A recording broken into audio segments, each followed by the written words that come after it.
Welcome back to Big Ideas with BFO. I'm your host, Steve Kroll, and if you don't know me by now, well, you don't know me, but thanks for joining me. If you've been with us for the last several weeks, you know that we've been going through Steve's top 5 trends for 2025. These are not the only trends in 2025. These are not the newest trends in 2025. These are my favorites. This is stuff that I pay attention to and I'm watching as these markets evolve, as our industry evolves. So, this week's conversation, which is optimization for AI search. And I think this is going to touch on a few of the other things that we've talked about previously. So stick with me, and I hope you get a lot out of it. If you've got questions, drop them in the comments. I'm happy to answer. If you want to get together, hit me with a DM, and we'll see if we can't schedule some time. Let's dive into where I think optimizing for AI search fits into this whole thing. Ultimately, what you want is you want engagement. You want revenue, you want conversions, right? Maybe not in that order, but you want those things. And when you're thinking about optimizing your site for AI, well, AI needs to be fed from somewhere. And over the last several years, AI has been fed all of the content on the web, including yours. Now, focus on what's sitting in the top 10 for you in Google. Which keywords, which content. You can use Google Search Console to take a look at this and go back and look at each URL and find out what your average rank is in search. And you can see if you're in the top 10. Think about those pages and optimizing those for AI. And here's the thing. You may already be optimizing for AI.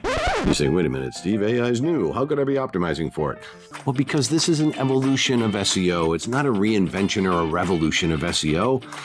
Your content, your website still matters.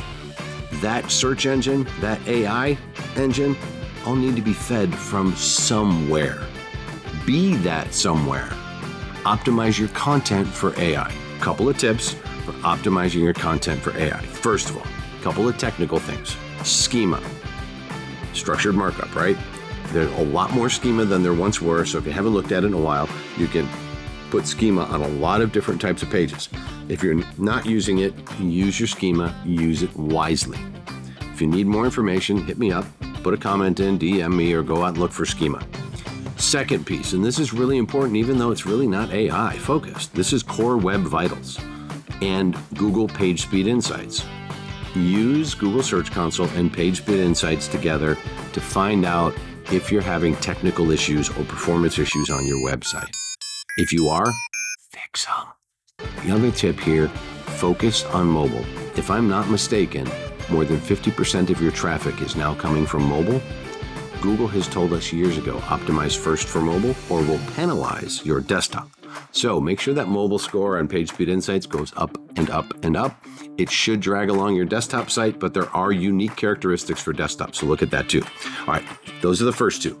After this, let's talk about actual content and what you're doing in your content for AI. A couple of points to make here, a couple of ideas.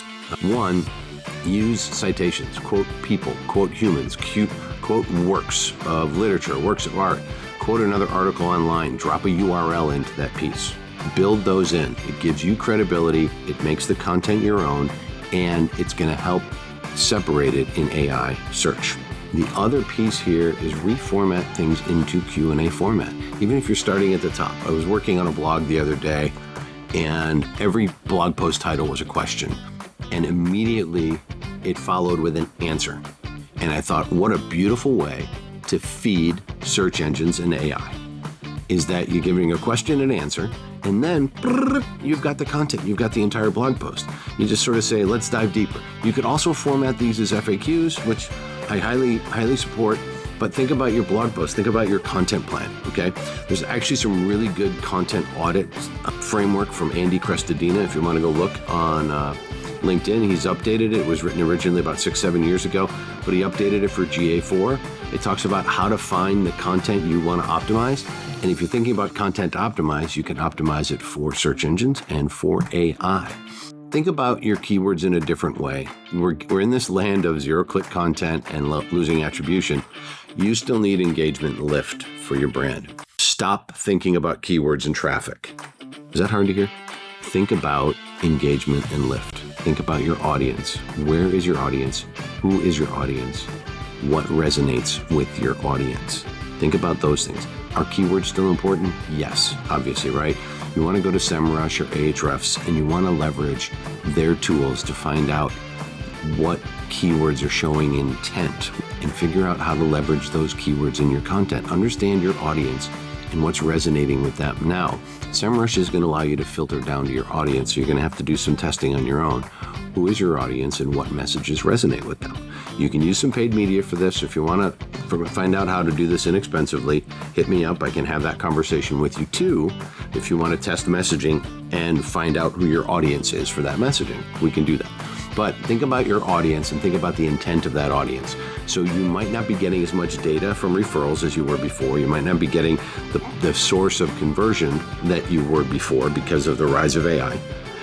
But you still have an opportunity to fully engage with your audience. You can inform them and you can bring them along their customer journey and help them convert. So if you think about it in this way, is that it's not a revolution of SEO, it's an evolution of SEO.